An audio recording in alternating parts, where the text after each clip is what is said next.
If you keep up your present disciplines and keep up the present pace that you're on, where will you be in 5 years? Boy, it's easy to say, hey, I haven't really thought about that. So now make this note. In 5 years, here's the probability. You will either arrive at a well-designed destination or an undesigned destination. Well-designed or undesigned. And I promise you, 5 years from now, you really don't want to arrive at an undesigned destination. Because you may very well wind up wearing what you don't want to wear, driving what you don't want to drive, living where you don't want to live, maybe doing what you don't want to do. Simply because you didn't design a better destination.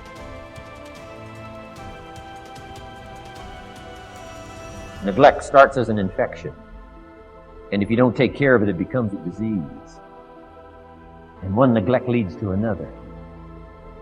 And the worst of all, when neglect starts, it diminishes our self-worth, our self-confidence, our self-value. You say, well, how can I get back my self-respect? I'm telling you, you don't have to go to 29 classes. All you have to do is start the smallest discipline that now corresponds to your own philosophy, like I should, and I could, and I will. No longer will I let neglect stack up on me so that I will have the sorry scenario 6 years from now, giving some excuse instead of celebrating my progress. That's the key to discipline. Okay? Self-reliance is basically counting on yourself, taking responsibility for whatever happens to you, knowing that you have consciously made the decisions that are now affecting you, knowing that what is happening now, today, is the direct result of your activity, what you did yesterday. Now, being self-reliant doesn't mean you can't work with others or trust others. Self-reliance means counting on yourself, trusting yourself, being confident with yourself, being responsible to yourself, trusting your own instincts, trusting the conclusions that you have developed from your study of experiences and philosophies, taking the credit that is due you, learning from the mistakes that you have made, being self-reliant. Self-confidence also comes from the ability to rise above your circumstances, to rise above what happens, the petty little things, the discouraging things that would sink everyone else's ship except yours, that would cause someone else to quit early in the day, but you keep going. That kind of willingness to overcome all circumstances, whether it's the little challenges or the big challenges. If you're willing to do that, I promise you, this kind of power will work for you, and in you, the variable, it'll make a difference.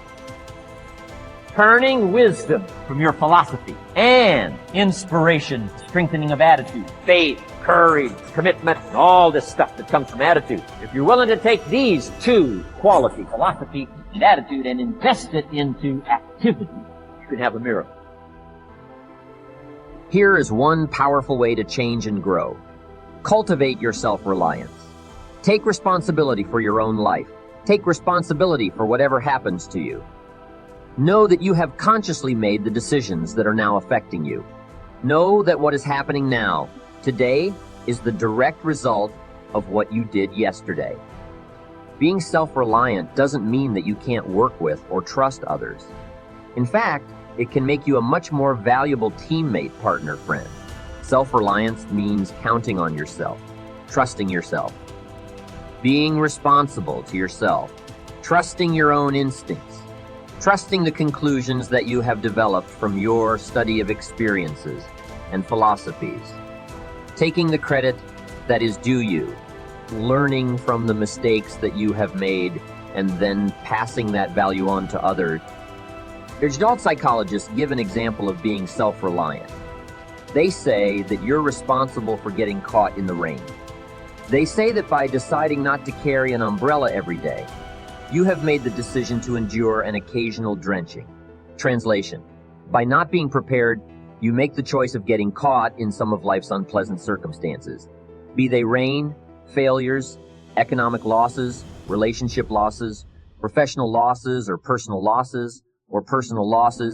By not being prepared, by not thinking ahead, you have made your choice. Here's the other side of it. By being prepared, you increase your chances of success. You increase the likelihood of seizing opportunities when they come your way, of being ready within yourself to take advantage of once-in-a-lifetime situations. Some people tend to blame others for their mistakes and failures. They will say, "It's not my fault the report isn't done, so didn't do their part." Of course, it's your fault. It's your report too. It's your responsibility to see that everyone you delegated work to does their part. You can't control what others around you do, but it's in your own enlightened self-interest that you stay on top of things, especially if those things are going to affect your future. Do you think your boss cares that John didn't do his part? Do you think he sees John as the bad guy? Of course not. All he sees is the bottom line. The report isn't done. Be responsible for the things that affect you. You can make sure you're more responsible by checking in with those people who are working with you, the people who make up your team. You can be more responsible by saying, "Hey, John, how are you doing with your part? Do you need some help? Can we put somebody else in here to help you finish?" If John consistently doesn't handle his part, you've got to replace him. If he isn't doing his share, you've got to find somebody who will. For what? It will negatively affect you. You can't wake up the morning the project is due hoping and wishing that John has done his part. You've got to be responsible because it's going to affect your career too. My approach for a better future, very early on in my career, was to just go through the day with my fingers crossed. I used to say something like, "I sure hope things will change for the better." Then I found something out. They're not going to change unless I change. It's the same for you. You can't put it on someone else. You can't hope that someone else will change it for you. You need to take responsibility. You can't change the circumstances or the seasons or the wind, but you can change your reading habits. You can change whether or not you go for the skills. Burn the midnight oil. Turn yourself around. Multiply your value by 2, 3, 5, or 10 that you have control of. You don't have control over the constellations, but you do have control over whether or not you go to night school, take adult classes, and learn some new skills. If you don't do it, that's your fault. You've got to take personal responsibility. You've got to be self-reliant. How do you know when you're successful? Do you have to be a millionaire? No. All we ask of you is that you earn all you possibly can. If you earn $10,000 a year, and that's the best you can do, that's enough. God and everything else will see to it that you're okay. The key is to just do the best you can. If it's $10,000 a year, wonderful. If it's $100,000 a year, wonderful. If it's $1 million a year, wonderful. It doesn't matter whether you earn $10,000 a year or $1 million a year, as long as you've done the best you possibly can. The essence of life is growth. It is doing the best you possibly can. Here's what is interesting. Humans are the only life form that will do less than they possibly can. Humans are the only life form that will settle for less. All other life forms, except human beings, strive to their maximum capacity. How tall will a tree grow? As tall as it possibly can. You've never heard of a tree growing half as high as it could. No, trees don't grow half. Trees send their roots down as deep as possible. They stretch their limbs up as high as possible and produce every leaf and every fruit possible. As a matter of fact, you've never heard of a human growing halfway physically. That is, we keep growing until we're done. It's genetically coded. That's a part of life that we can't control. It's the growing of our minds that we can control, but we tend to neglect this. It tends to get away from us. All life forms inherently strive toward their maximum potential, except human beings. Why wouldn't we strive to become all we can be, to fulfill our potentials? Because we have been given the dignity of choice. It makes us different than alligators and trees and birds. The dignity of choice makes us different than all other life forms. And here's the choice. To become part of what we could be, enough to get by, or to become all that we can be. My best advice for you is to choose the all. Earn all you can. Make all the friends you can. Read as many books as you can. Develop as many skills as you can. See and do as much as possible. Make as much fortune as possible. Give as much of it away as possible. Strive for the maximum. There's no life like it. I'm telling you, since I've gotten on track. I've never looked back. Pick up the challenge. Go for it. When you're focusing on growth, it's easy to do all you can. It's easy to succeed. It's easy to have financial freedom. The more you do, the more you get. Here's what I think would be a pitiful scenario. If your income grew and you didn't grow. When your income takes some jumps, it's vital that you quickly grow up to where your income is. Why? Because otherwise, your income will soon come back to where you are. Somebody once said, if someone hands you $1 million, it's best you become a millionaire, so you get to keep the money.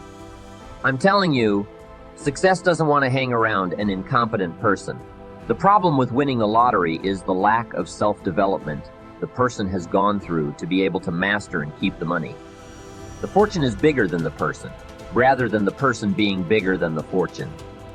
If you're a parent, use the challenge of parenting to personally grow. See what you can become. If you want to reach your children, you can't lack stories and illustrations. You can't lack wisdom and power.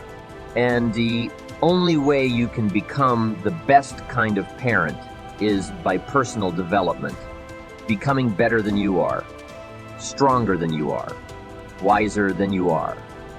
You are growing so that your investment grows. As your children grow, you grow. Your power grows. Your influence grows. Your wisdom grows. Your command of the language grows. You see, that's what is challenging, to be involved in a situation that makes you grow. If that situation is success, keep growing to be bigger than your fortune. If that situation is failure, keep growing until you're bigger than the problem. Keep growing, keep becoming. There are 4 ifs in the area of growth and change that make life worthwhile. First, life is worthwhile if you learn. There is nothing worse than being stupid. Learn from your personal experiences.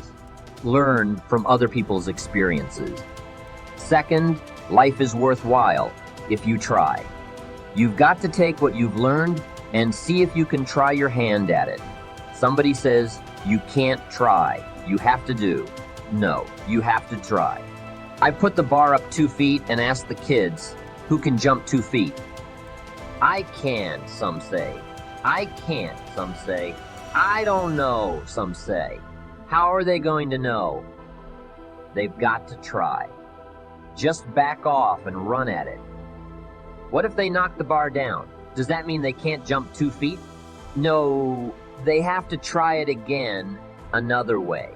Maybe they need to start lower and build up to that height. When the record book on you is finished, let it show your wins and your losses. But don't let the record show that you didn't try. Third, life is worthwhile if you stay. You've got to learn to stay. You don't have to stay forever, just until you see it through. A guy builds a foundation. Then he wanders off somewhere and builds another foundation. He's got these foundations scattered all across the country. No walls, no roofs, just a bunch of foundations. That's not a good reputation to develop for yourself. Stay until it's over. Fourth, life is worthwhile if you care. Caring is a unique human experience that is vital, powerful, all-encompassing, and far-reaching. If you care at all, you'll get some results. If you care enough, you can get magnificent results. To lead a life worth living, you've got to learn. You've got to try. You've got to stay. And you've got to care. Remember the 4 ifs, and you'll be on your way to building a life worth living.